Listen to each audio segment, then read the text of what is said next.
이스라엘아, 이제 내가 너희에게 가르치는 규례와 법도를 듣고 준행하라.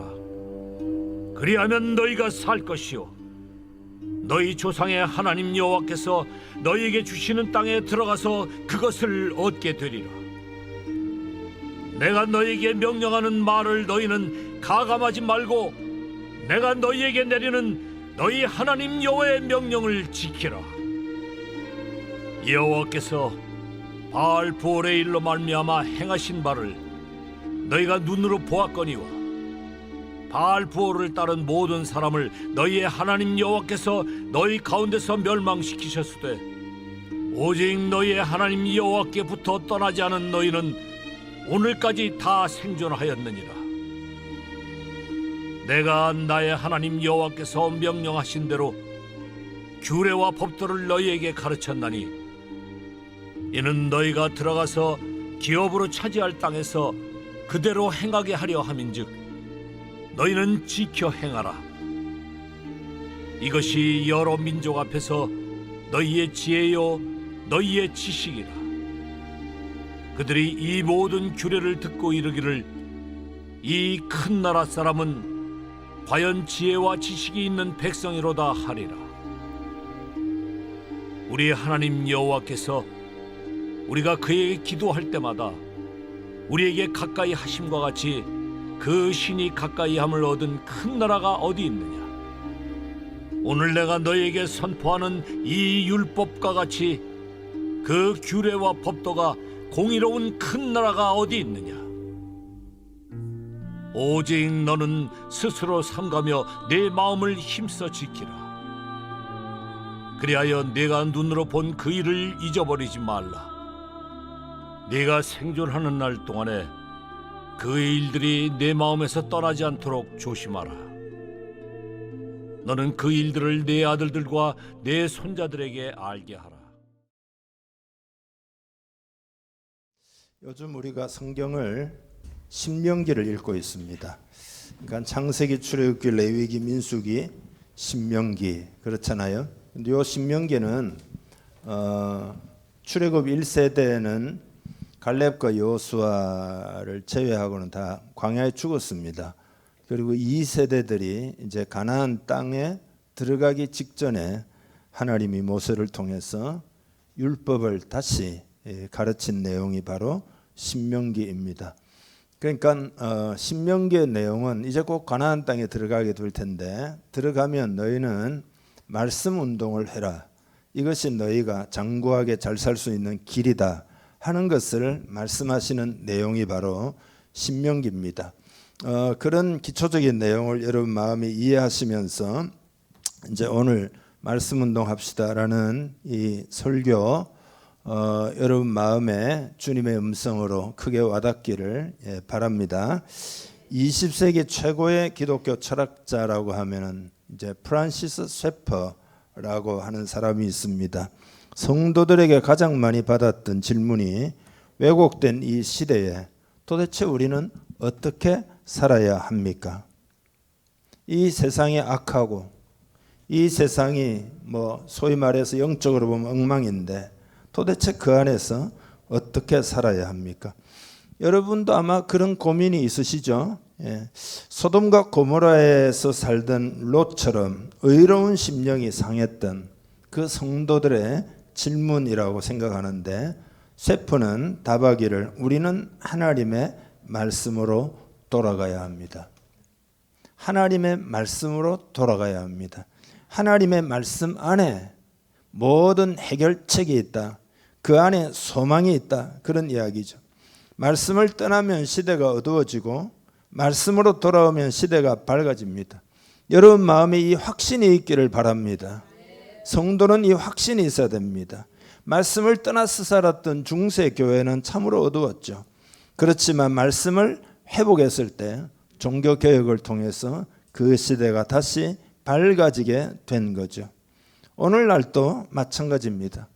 여러분 오늘 이 시대의 회복이 어떻게 이루어질까요? 그러니까 시대와 역사가 바뀌어도 회복이나 개혁이나 인간의 행복은 언제나 성경으로 돌아가는 것뿐이라는 사실을 여러분 마음에 확신하시기를 바랍니다. 한 사회도 마찬가지고 한 가정도 마찬가지고 한 개인의 인생도 마찬가지입니다. 그러니까 오늘 우리는 말씀으로 돌아가는 운동을 해야 합니다. 여러분부터 하시기를 바랍니다. 우리부터 하기를 원합니다. 나부터 하면 되는 거죠. 오늘 간곡히 성령으로 말씀드립니다. 말씀 운동의 비전을 마음에 품읍시다. 자, 오늘 본문 이제 1절부터 보겠는데요. 일단 1절을 우리 다시 읽겠습니다. 이스라엘아, 이제 내가 너희에게 가르치는 규례와 법도를 듣고 준행하라. 그리하면 너희가 살 것이요 너희 조상의 하나님 여호와께서 너희에게 주시는 땅에 들어가서 그것을 얻게 되리라.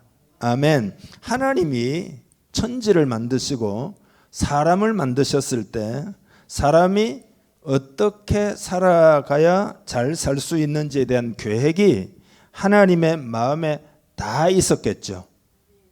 하나님이 우리를 만드셨으니까, 세상을 만드셨으니까. 그래서 말씀을 주신 거라 이 말이죠. 여러분 이해하십니까? 하나님만이 우리 인생에 정확하고 확실한 매뉴얼을 가지고 계시다는 점을 여러분 마음에 새겨야 합니다. 인생 매뉴얼, 그죠? 그게 바로 성경입니다. 그러니까 성경은 우리가 복되게 살 수 있도록 주신 하나님의 가장 큰 선물입니다. 가장 큰 선물이에요. 그래서 여러분이 말씀을 대할 때 이런 관점에서 말씀을 대하기를 원합니다. 하나님이 간절히 원하시는 바입니다. 2절을 읽겠습니다. 내가 너희에게 명령하는 말을 너희는 가감하지 말고 내가 너희에게 내리는 너희 하나님 여호와의 명령을 지키라. 아멘. 하나님은 전능하시고 완전하신 하나님이시니까 말씀을 가감하지 말고 그대로 받아들여야 된다. 완전하시니까요. 가감할 필요가 없고 가감했어도 안 되는 거죠. 3, 4절에 보면은 이런 이야기가 나옵니다. 바알 부호를 따른 모든 사람들이 멸망당했다. 이거를 지금 이 상기시키고 있습니다. 여러분 바알 부올이라는 말은 바알 지방에서 섬기는 바알 그런 뜻입니다. 그러니까 바알 신을 말하는 거죠. 예. 부올 그러니까 바알이 아니고 부올 지방의 바알. 그래서 이 사건은 이스라엘이 40년 광야길을 걸어오던 중에 거의 마지막 단계에 가나안 땅에 들어가기 전에 생긴 일이죠. 미디안 백성들이 이스라엘 백성들이 막 몰려온다 이 말이죠. 그래서 두려워해가지고 소가 풀을 뜯어먹으며 들어오는 것 같이 쳐들어오니 우리가 그들에게 다 먹히겠다 생각해가지고 발람이라고 하는 소위 선지자를 청하여 이스라엘을 저주하려고 하다가 실패하게 됩니다. 하나님이 강권적으로 역사하셔가지고 그래서 결국은 발람을 협박도 하고 회유도 하고 해서 발람이 꾀를 하나 내어가지고 이스라엘이 망하는 법을 가르쳐 주었는데 그게 뭐냐 하면 신전에 처녀들을 풀어가지고 음행으로 유혹해가지고 결국은 바알 부호를 섬기도록 한 것이었습니다. 그래서 이로 말미암아 많은 사람들이 바알 신앙에 빠져들고 죽임을 당했습니다. 그러니까 이 사건은 한마디로 뭐냐 말씀을 떠나서 생긴 일이에요. 그렇지만 여호와께 붙어 떠나지 않은 사람은 다 생존했다. 이렇게 말씀하고 있어요. 이게 3절 4절 제 설명을 참고하시면서 다시 읽어보겠습니다. 여호와께서 바알부올의 일로 말미암아 행하신 바를 너희가 눈으로 보았거니와 바알부올을 따른 모든 사람을 너희의 하나님 여호와께서 너희 가운데에서 멸망시키셨으되 오직 너희의 하나님 여호와께 붙어 떠나지 않은 너희는 오늘까지 다 생존하였느니라. 아멘. 말씀을 떠나서 바알부올을 섬기다가 망했지만 그러나 여호와께 붙어 있는 사람은 너희가 다 생존하여 잘 살고 있다. 그러니까 말씀을 떠나면 어떻게 되는지에 대한 예잖아요. 말씀을 떠난 예를 또 하나 살펴보면은요. 워싱턴에 성경박물관이 있다고 합니다. 그 지하에 특별 전시장에 노예 성경이라는 게 있답니다. 그러니까 예를 들어 이제 그 박물관에는 고대 뭐 양피지 성경부터 세계적으로 진귀한 역사적인 그 성경이 전부 전시되어 있는데 이 성경은 평범하게 보이는데도 특별 전시관이 있어가지고 특별한 취급을 받는데 그 이유가 뭐냐? 이 성경책 안에는 출애굽기 1장부터 18장까지가 예를 들어 빠져 있고, 왜냐하면 모세가 유대인들을 이끌고 애굽의 압제를 피해 탈출하는 내용이거든요. 그러니까 흑인 노예들이 이 성경을 읽고 자유를 찾아 탈출할까 봐 그 중요한 성경의 아주 핵심이잖아요. 그것을 빼버렸다 이거예요. 그리고 예수님의 가르침도 많이 삭제를 했어요. 예를 들어서 갈라디아서 3장에 유대인이나 헬라인이나 종이나 자유인이나 남자나 여자나 다 예수 그리스도 안에서 하나이니라, 이런 문구를 빼버린 거죠. 노예를 데리고 있으려고.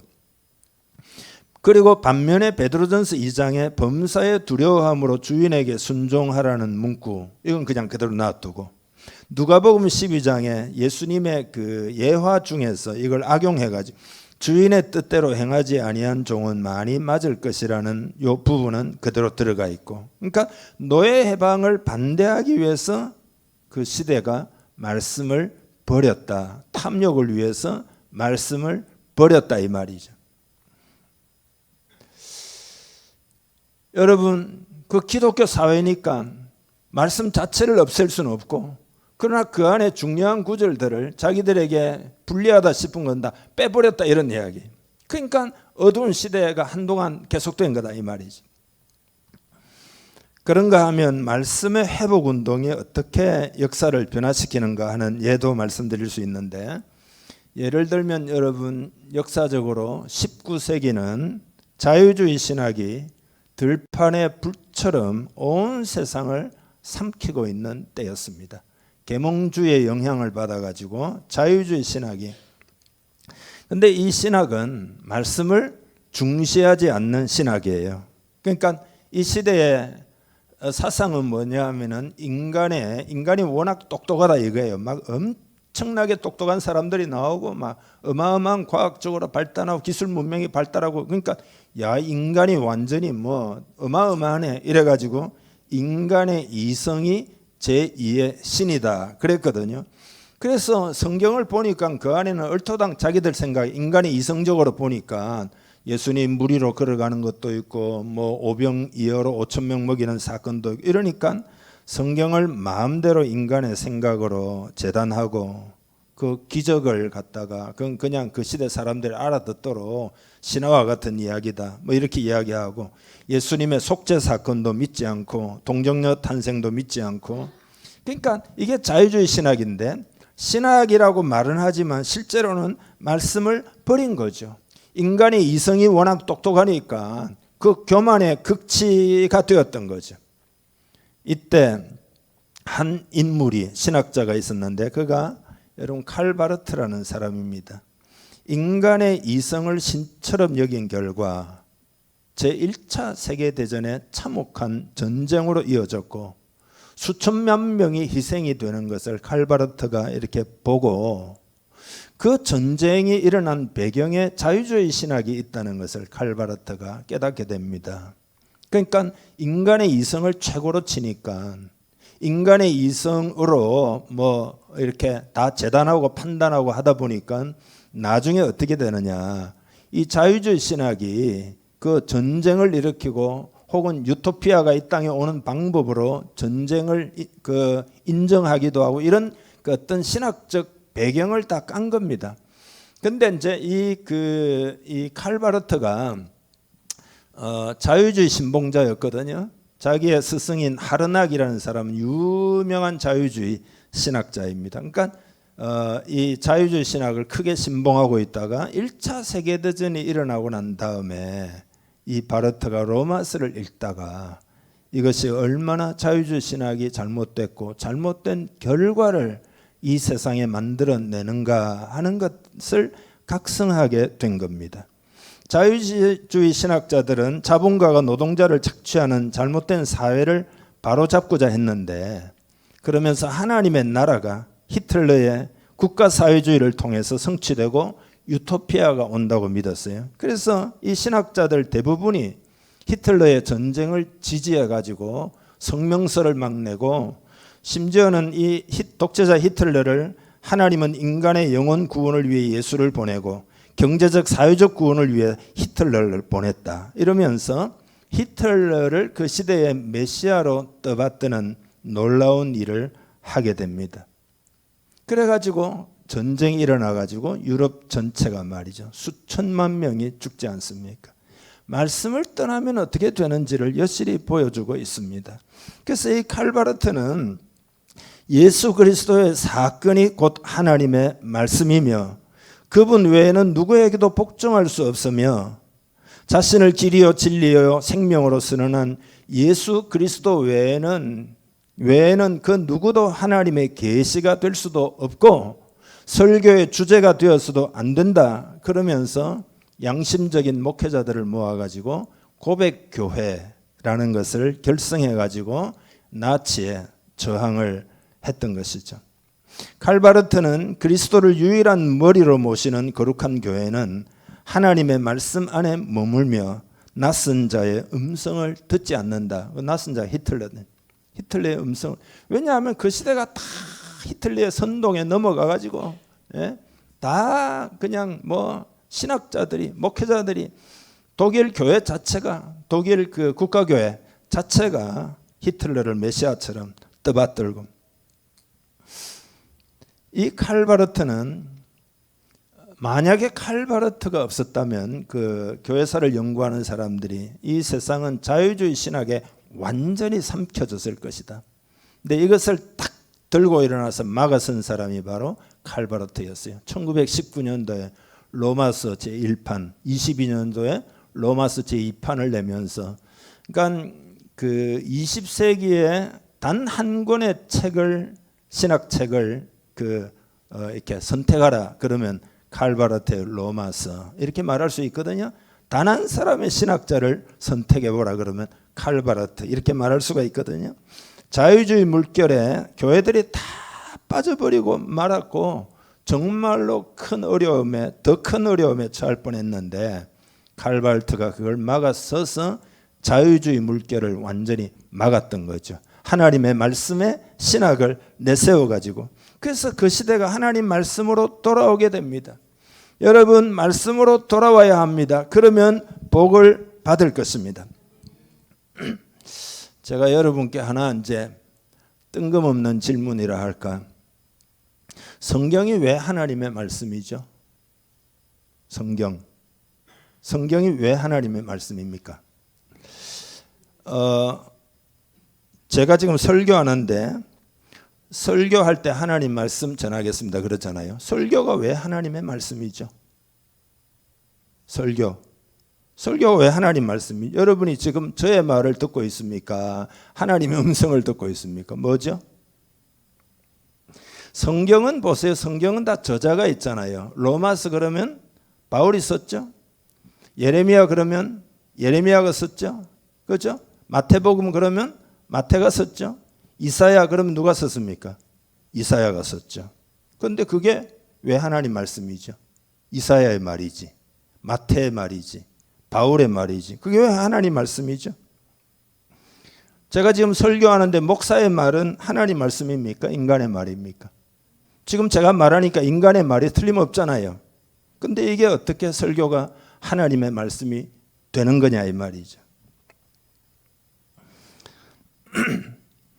원이 있다라고 한번 생각해 보세요. 원. 그리고 직선이 있다라고 생각해 보세요. 원에다가 직선을 갖다 이렇게 딱 그으면 접점이 생기죠. 그죠? 접점이 생기잖아요. 그 접점은 원 속에 있으면서도 원 속에 있지 않는다. 이렇게도 말할 수 있고 원 바깥에 있지도 않으면서 그죠? 이게 애매하잖아요. 그죠? 원하고 직선하고 만나면은 그게 접점이라는 게 애매하잖아요. 그러니까 이 접점과 같은 순간이 뭐냐? 그게 하나님과 인간이 만나는 순간이에요. 그러니까 예를 들어서 사도 바울이 다메섹 도상에서 믿는 사람들을 핍박하러 가다가 그곳에서 부활하신 주님을 만났죠. 그러니까 자기가 완전히 거기서 거꾸러지면서 주님 하나님이 계시가 된 거잖아요. 아, 예수 그리스도는 지금 부활하셨구나. 진짜 부활하셨구나. 그분을 내가 만났다 이거예요. 하나님이 계시가 된 거다 이 말이죠. 근데 바울이 그러고 난 다음에 그 자기가 만난 하나님 사건, 그 계시를 하나님을 계시해 주신 그 계시의 내용을 설명을 하려고 하니까 인간의 말이 나오는 거죠. 바울이 설명하는 거니까. 여러분 이해하십니까? 예를 들어 고린도전서 바울이 썼습니다. 근데 여러분이 예를 들면 고린도전서를 읽다가 보고 묵상하다 보면은 어느 순간 번쩍하고는 그 안에서 여러분이 하나님을 만나요. 회심이 어떻게 이루어지는 거죠? 예, 하나님 말씀을 들을 때 그냥 목사가 인간의 말을 하는 거잖아요. 근데 그 안에서 듣다 보면은 어느 순간 성령님이 역사해 가지고 그 안에서 하나님의 음성으로 들려요. 하나님을 만나는 거죠, 그 순간에. 그러니까 여러분, 설교가 왜 하나님 말씀이냐? 목사가 설교를 할 때 여러분 중에는 아이고 서목사 설교를 잘하네. 예를 들어 그랬을 경우에 그건 뭐냐 하면 인간의 말로 들리기 때문이죠. 그러니까 목사가 설교를 잘하네 못하네 이런 거죠. 하나님을 발견한 게 아니죠. 그냥 인간 서목사의 말을 듣고 있는 거죠. 하지만 어떤 사람은 메시지를 듣는 그 순간에 영원하신 하나님이 시간의 세계로 뚫고 들어와서 그 순간에 무릎을 치면서 가슴을 치면서 아 하는 그 순간에 하나님의 음성이 들리고 아 하는 그 순간에 하나님을 알게 되는 거죠. 버번쩍하면서 여러분이 천둥 번개가 치듯이 그 순간에 깨닫게 되는 거죠. 그러니까 성경은 뭐냐 하면 하나님이 성경을 기록한 사람들에게 성령으로 역사하셔가지고 하나님과의 만남이 있게 하셨고 그 만남 가운데 글을 쓴 거죠. 인간이 글을 썼기 때문에 그 인간 저자가 있는 거죠. 그렇지만 그 순간에 성령님이 사로잡아서 역사하시기 때문에 그게 하나님의 말씀이다 이거예요. 그러니까 성경은 일반적인 책이 아니에요. 영감된 하나님의 말씀입니다. 실제적으로 말씀을 대하면은 사람들은 생명을 얻어요. 영혼이 회개하고 거듭나기도 하고 새 사람이 되고 말씀이 들어가면 가정이 변화되고 말씀이 들어가면 심지어 역사가 변화가 되고 놀라운 열매를 맺게 됩니다. 하나님의 말씀, 성경이 하나님의 말씀이라고 하는 것을 여러분이 잘 깨닫고 있어야 됩니다. 그래서 5절은 뭐냐 하면은 미래에 가나안 땅에 들어가면 말씀대로 살기를 원하시는 그 하나님의 마음이 표현되어 있는 거예요. 그게 5절 다시 읽어봅시다. 내가 나의 하나님 여호와께서 명령하신 대로 규례와 법도를 너희에게 가르쳤나니 이는 너희가 들어가서 기업으로 차지할 땅에서 그대로 행하게 하려 함인즉. 아멘. 그대로 말씀대로 따라 살고 그대로 행하기를 간절히 원한다. 이런 하나님의 마음을 표현한 다음에 그 말씀대로 살면 어떻게 되느냐? 지혜와 지식이 있는 나라가 된다. 지혜와 지식이 있는 나라가 된다라는 게 그 밑에 있는 구절이에요. 6절 읽어보겠습니다. 너희는 지켜 행하라. 이것이 여러 민족 앞에서 너희의 지혜요 너희의 지식이라. 그들이 모든 규례를 듣고 이르기를 이 큰 나라 사람은 과연 지혜와 지식이 있는 백성이로다 하리라. 아멘. 저는 여러분 오늘 본문을 통해서 제가 할 일이 무엇이며 그리고 이 본문을 통해서 오늘 이 시대의 희망을 제가 지금 보고 있는 겁니다. 여러분의 눈도 열려가지고 이 시대에 희망을 보기를 바랍니다. 그 어떻게 희망을 보느냐? 이 어려운 시대에. 그게 하나님의 말씀 안에 이게 희망이 있다 이거예요. 말씀을 지켜 행하면 지혜와 지식이 넘칠 것이다. 하나님의 말씀이 사람들의 영혼 속에 들어가면 사람들이 진짜 지혜를 얻게 되고 진짜 지식을 얻게 되고 깨어일어나게 된다. 저도 요즘 생각해 보면 여러분 어떻게 생각하는지 모르지만 말씀 때문에 저는 나이가 들수록 더 똑똑해지는 느낌이에요. 제가 정말로. 예? 나 옛날에 제가 똑똑하다는 생각을 안 하고 좀 부족하다는 생각을 사실 많이 했거든요. 나이가 들수록 총명해지는 것 같아요. 제 느낌은. 존 워너메이커라는, 너무 잘 아시죠? 14살 때 서점 주인으로 시작해가지고 31살 때 필라델피아에서 백화점 왕이 되고 50세 때 최신부 장관이 되고 60년을 맞은 기념 행사에서 기자가 물었잖아요. 회장님은 지금까지 투자해서 많은 성공을 거두었는데 가장 성공적인 투자가 무엇이었습니까? 한치의 머뭇거림도 없이 11살 때 최고의 투자를 했다는 거예요. $2 75센트를 주고 성경을 구입한 것이, 그때는 돈이 없어가지고 할부로 구입했는데 그게 내 인생의 가장 성공적인 투자였다. 그래서 나는 성경을 날마다 읽었고 그 성경이 지금의 나를 만들었다라고 이야기를 한 거다. 기자가 다시 물었어요. 성경만 구입하면 성공할 수 있냐고. 그러니까 하는 이야기가, 그렇지는 않겠지요. 성경을 읽고 말씀대로 살아야 되겠죠. 하나님 말씀을 따라 살면서 기쁘게 일하다 보면 성공은 어느새 자신의 옆에 와 있는 것을 여러분은 발견하게 될 거라고 이야기했잖아요.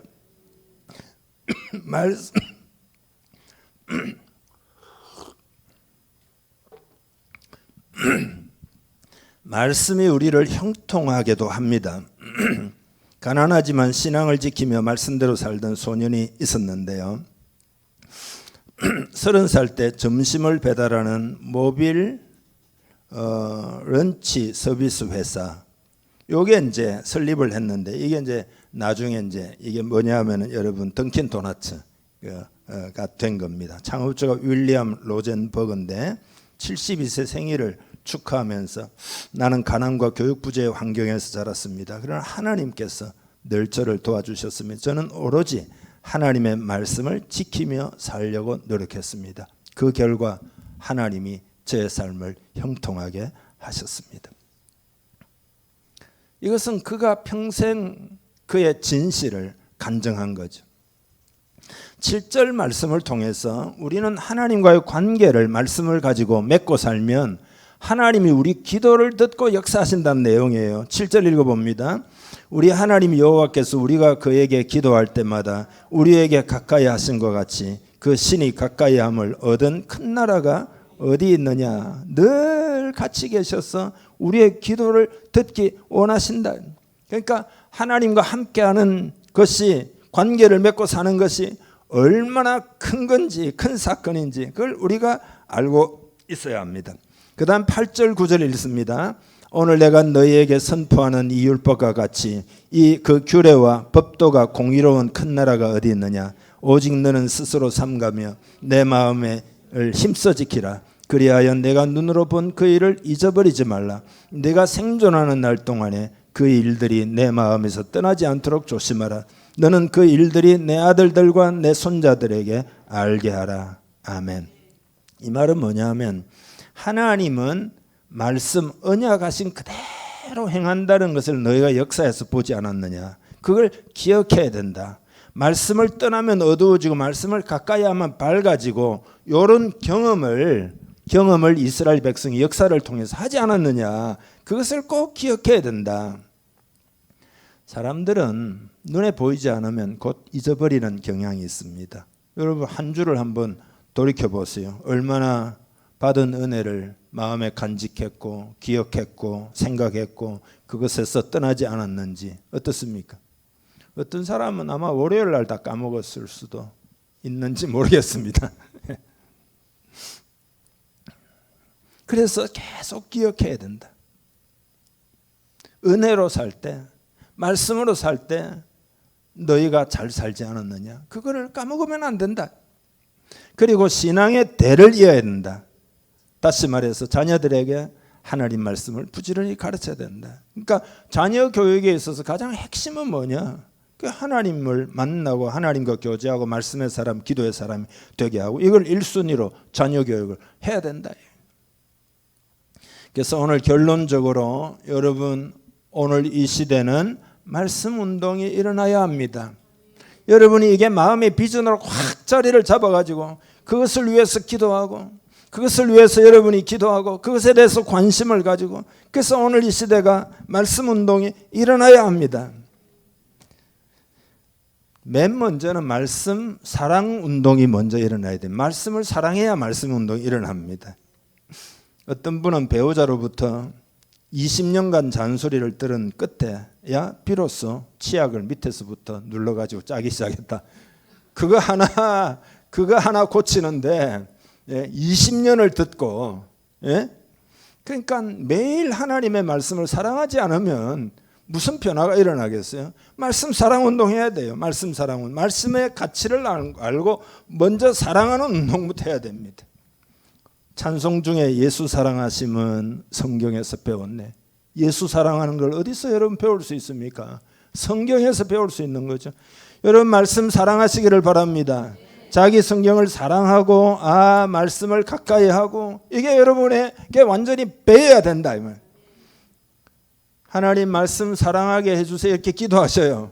성령님이 도와주셔. 왜냐하면 성령이 부어지면은요 하나님 말씀 막 뜨겁게 불이 나가지고 사랑하게 돼요. 그것도 내가 사랑하려고 하지 말고 성령을 부어달라고 하셔요. 두 번째로는 말씀 실천 운동이 일어나야 됩니다. 그러니까 무엇을 믿느냐보다 더 중요한 것은 그 말씀대로 사는 겁니다. 요즘 우리나라 방송에 먹방이 대세죠. 무슨 먹방이 그렇게 많은지. 하여튼 비정상적이죠. 맛집이 소개되고 뭐 레시피가 어떻게 되고 뭐 또 그 자리에서 또 만들어 가지고 먹고 그걸 다 일일이 방송하고 레시피를 완벽하게 외운다고 해봅시다. 그렇다고 해서 그 맛을 알 수 있는 건 아니죠. 그죠?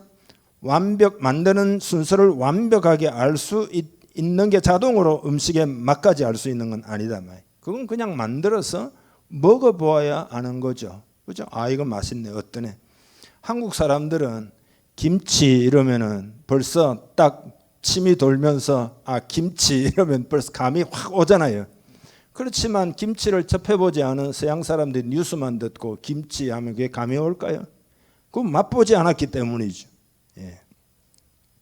우리의 신앙생활도 마찬가지입니다. 하나님의 말씀의 맛을 어떻게 아냐?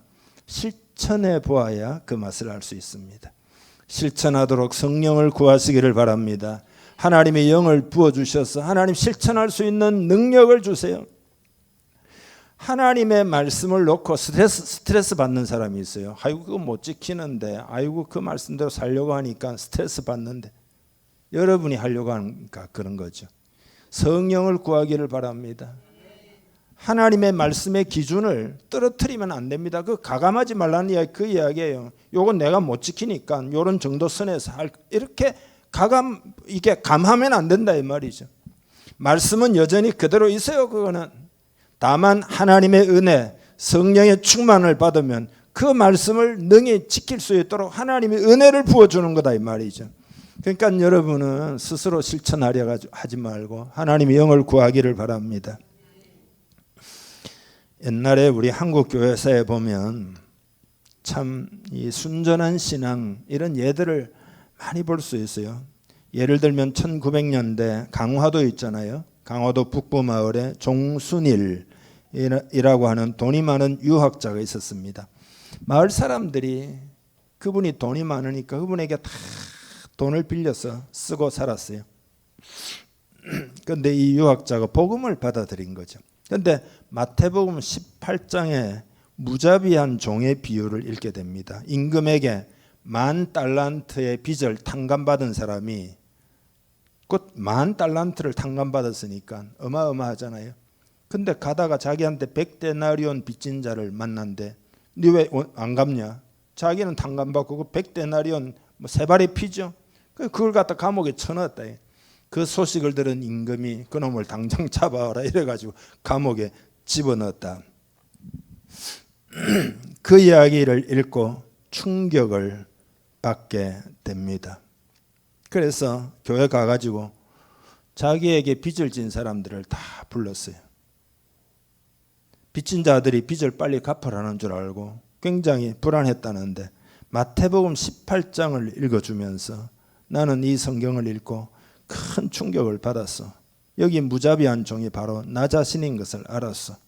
오늘부터 여러분의 모든 빚을 탕감하기로 했어. 이러면서 보는 데서 그 빚 문서를 갖다가 불질러 가지고 다 태워버렸다 이거예요. 그리고 마태복음 19장 21절에 내 소유를 팔아 가난한 자들에게 주고 나를 따르라는 말씀을 읽고는 재산을 처분해 가지고 강화도에 교회를 세우기 시작하고 가난한 자를 돕기 시작하고, 강화도에 교회가 좀 많거든요. 그게 이분 때문이라는 거예요, 교회사에서. 그러니까 말씀을 읽을 때 여러분 지금 이게 보통 문제가 아니잖아요. 근데 마음이 얼마나 순수하고 순전하면 그게 도전을 받아가지고 빚을 다 탕감해 주고 말이죠. 말씀을 깨닫는 것도 중요하지만 실천하는 게 더 중요해요. 행함이 없는 믿음은 죽은 믿음이다. 이게. 말씀 실천 운동 하기를 주님의 이름 축복합니다. 세 번째로는 말씀 운동. 말씀 운동은 뭐냐 하면은 말씀이 오늘 이 시대에 충만히 임하도록 운동을 하는 것을, 이게 우리 교회 비전이에요. 여러분 마음에 크게 받아들이기를 바랍니다. 우리 말씀 운동 합시다. 이렇게 해야 돼요. 여러분이 건강을 얻어서 뭐 해야 된다?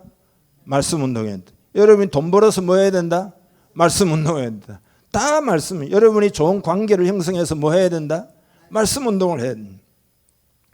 약 200년 조금 전에 너무도 가난해가지고 국민들이 나무 껍질을 긁어서 먹는 그런 나라가 있었어요. 여러분 믿어질지 모르겠지만 그것도 먹지 못해가지고 굶어 죽는 사람도 많았고, 대학도 하나도 없어가지고 교육 환경이 얼마나 열악했는지 대다수의 국민들이 그를 모르고 살았어요. 근데 가난한 농부의 아들이 있었는데 이름이 하우게라고 하는 이 청년이 역시 자기도 힘든 삶을 살았습니다. 근데 어느 날 하루 어떤 외지인이 인생의 모든 진리가 담겨 있는 책이라며 성경을 선물한 거죠. 이 청년은 도대체 그분이 말한 진리가 뭐냐, 그걸 알기 위해서 없는 시간을 쪼개어 가지고 글을 배우고, 이게 지금 우리 성경 읽는 거하고 달라요. 글도 잘 모르니까 글을 배워가면서 읽어야 되거든요. 그러니까 손에서 성경을 놓지 않고 계속 읽고 탐독을 하는 거죠. 그래서 드디어 성경 가운데 하나님을 만나게 됩니다. 그래서 이 하나님 만나는 이 진리를 다른 사람에게 전해야 되겠다 생각하고 전국을 돌아다니면서 사람들에게 글을 가르치고 성경을 가르치는 일을 한 거예요. 성경적 가르침에 따라서 사람들이 정직하게 돈을 벌 수 있도록 사회 기반 시설에 필요한 여러 가지 것들, 공장들 이런 거 다 세우고, 그래서 나라가 발전할 기틀을 세웠어요. 그리고 1000개가 넘는 가정교회를 세우고 인구의 절반이 넘는 사람들에게 복음을 전거했다. 이 사람이 바로 노르웨이 사람입니다. 오늘날 노르웨이를 만든 사람이죠. 그래서 이게 이제 일종의 부흥 운동인데요. 이게 하우게 부흥이라고 해서 교회 역사에서 유명한 부흥 운동입니다. 노르웨이의 종교 개혁가이자 부흥 운동가. 그래서 이게 이제 하우게니즘이라고 불러요. 그의 운동을. 말씀 운동이죠. 이 운동의 특징이 4가지가 있는데요. 요거 소개하고 결론을 맺겠습니다. 첫째, 이분의 이야기는 개인 신앙이 중요하다. 그러니까 개인의 신앙과 예수 믿어 회심하는 것을 강조했어요. 그리고 사람들이 직접 성경을 읽고 이해할 수 있어야 된다. 그렇게 성경 읽기를 권장을 했습니다. 두 번째, 이분의 부흥운동의 특징은 평등과 형제사랑. 하나님 앞에 모든 사람은 다 평등하다. 그래서 사회적 평등을 추구하면서 형제사랑을 강조했던 거죠. 세 번째로는 경제적인 자립, 그러니까 근면을 강조하고 많은 사람들이 자영업을 시작하도록 격려를 해가지고 노르웨이 경제 발전에 크게 기여하게 됩니다. 네 번째로는 공동체 형성. 이 하우게 신앙 부흥운동은 신앙 공동체를 자꾸 형성해 가지고 소그룹이죠. 서로를 지원하고 서로를 격려할 수 있도록 해가지고 오늘날 이 노르웨이 잘 살잖아요, 그죠? 네. 근데 그 기초를 놓은 사람이 바로 이 하오게라는 사람이 이 말씀 운동이었어요. 말씀 운동. 여러분 여러분 마음에 주님의 이름으로 다시 한번 부탁을 드리는데요. 오늘 이 시대가 걱정만 하지 말고 오늘 이 시대가 어떻게 살아날 수 있느냐. 예, 하나님의 말씀의 운동이 부지런히 일어나면 됩니다. 그러면 그거 어떻게 할 것이냐? 그냥 나로부터 하면 됩니다. 이게 이제 여러분 그 하나가 둘 되고 둘이 넷 되고 넷이 그죠? 여덟이 되고 16 되고 조금만 가면 나중에 몇만은 금방 되고 이게 일종의 원리잖아요. 그러니까 나로부터 시작하면 됩니다. 부지런히 할 수 있는 것 우리가 말씀 운동을 소그룹 해가지고 벌여나가면 됩니다. 여러분 우선 기도를 좀 더 마음에 탁 두고 믿음으로 기도하기를 바랍니다. 그리고 하나님이 계획한 것은요, 나중에 가다 보면은 하나님의 성령이 역사해 가지고 놀랍게 이루어집니다.